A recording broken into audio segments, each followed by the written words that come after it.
আমাদের গণ অভ্যুত্থান পরবর্তী সময়ে আমরা ক্ষমতা, টাকা এগুলো নিয়ে অনেক লোভী হয়ে গিয়েছিলাম, যে লোভটাকে নেপাল সংবরণ করতে পেরেছিল। আমাদের সবার টার্গেট ছিল ক্ষমতা।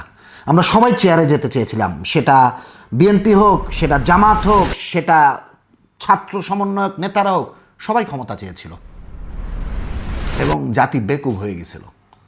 একটা কথা মনে রাখতে হবে, খুব ইম্পর্টেন্ট, বাংলাদেশের ইতিহাস যদি আমরা পর্যালোচনা করি, বাংলাদেশের মানুষ কখন মাঠে নামে? 52, 71, 90, 24, এই চারটার সময়, সেটা বহিঃশত্রু হোক আর শত্রু ঘরের ভিতরে হোক, তারা যখন এই দেশের মানুষের বুকে গুলি চালিয়েছে, তখনই সাধারণ মানুষ রাস্তায় নেমেছে। বাংলাদেশের মানুষের বুকে যখন গুলি চলে, তখন মানুষ আর কিছু মানে না। যে যাই বলুক, যেই সরকার যত বড় কথাই বলুক, বাংলাদেশে এই মুহূর্তে এমন কোনো নেতা নাই যে বলবে আর মানুষ রাস্তায় নেমে যাবে। সেটা প্রধানমন্ত্রী থেকে শুরু করে, জামাত থেকে শুরু করে, বিএনপির সকল নেতা থেকে শুরু করে, এনসিপির নব্য যেই নেতারা, তাদেরকে যদি আমি অ্যাড করি, একটা নেতাও নাই যার কথায় মানুষ রাস্তায় নামবে। এবং তারা যদি মনে করে যে আমি বললাম, এই যে আমরা থ্রেড দেখি সংসদে, 5 লাখ নিয়ে আসবে, ও 2 লাখ নিয়ে আসবে, তাদের সেই মরদ নাই, তাদের সেই যোগ্যতাও নাই, কারণ তারা সেটা আর্ন করতে পারে নাই।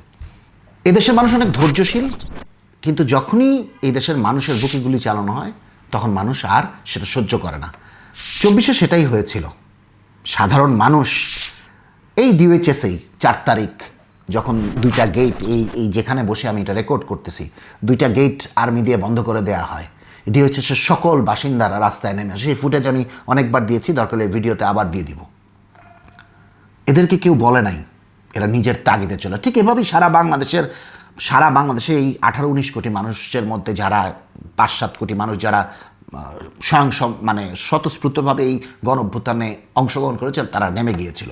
তো কেউ যদি মনে করে, সেটা নাহিদ ইসলাম হোক, সেটা জামাতের আমির হোক, আর তারেক রহমান বর্তমান প্রধানমন্ত্রী হোক, যে তার ডাকে মানুষ নেমে গেছে, তারা জীবনের সবচেয়ে বড় ভুল করবেন। আপনাদের ডাকে মানুষ নামে নাই, কারণ আপনারা সেই যোগ্যতা অর্জন করতে পারেন না। যদি পারতেন, তাহলে 24 পরবর্তী সময়ে আপনারা একটা বিপ্লবী জাতীয় সরকার করে দেশটাকে 3 থেকে 5 বছর ধরে চালিয়ে দেশটার প্রয়োজনীয় সংস্কারগুলো করতেন। কিন্তু আপনারা সেটা পারেন নাই, আর আপনারা সেটা আদৌ পারবেন কিনা আমি জানি না। কারণ এই দেশের থেকে দল বড়, দলের থেকে ব্যক্তি বড়, এবং এটার গ্লিমস আমরা বারংবার দেখে আসছি। সো আমার কাছে মনে হয় যে এগেন নেপাল যে খুব তারা একটা নতুন যাত্রা শুরু করেছে, আমি দোয়া করি তারা সাকসেসফুল হোক। তারা যদি সেটা করতে পারে, পৃথিবীর জন্য তারা একটা অনেক বড় এক্সাম্পল হয়ে যাবে। এবং এই জেনজি বা জেন আলফা বা সামনে যে জেন বেটা আসতেছে, তারা বুঝতে পারবে যে আসলে ক্ষমতার লোভ করা যাবে না। যখন তুমি একটা দেশকে ফিক্স করতে যাবা, তোমাকে স্যাক্রিফাইস করতে হবে, এবং তোমাকে যেটা জাস্ট, যেটা রাইট সেটা রাইট, যেটা রং সেটা রং, যেটা ব্ল্যাক সেটা ব্ল্যাক, যেটা হোয়াইট সেটা হোয়াইট, সেভাবে এগিয়ে যেতে হবে। ক্ষমতার লোভ করলে আলটিমেটলি রেজাল্ট 0 হবে, যেটা বাংলাদেশের ক্ষেত্রে বা বাংলাদেশের গণ অভ্যুত্থানের ক্ষেত্রে আমরা অনেকাংশেই দেখতে পাচ্ছি।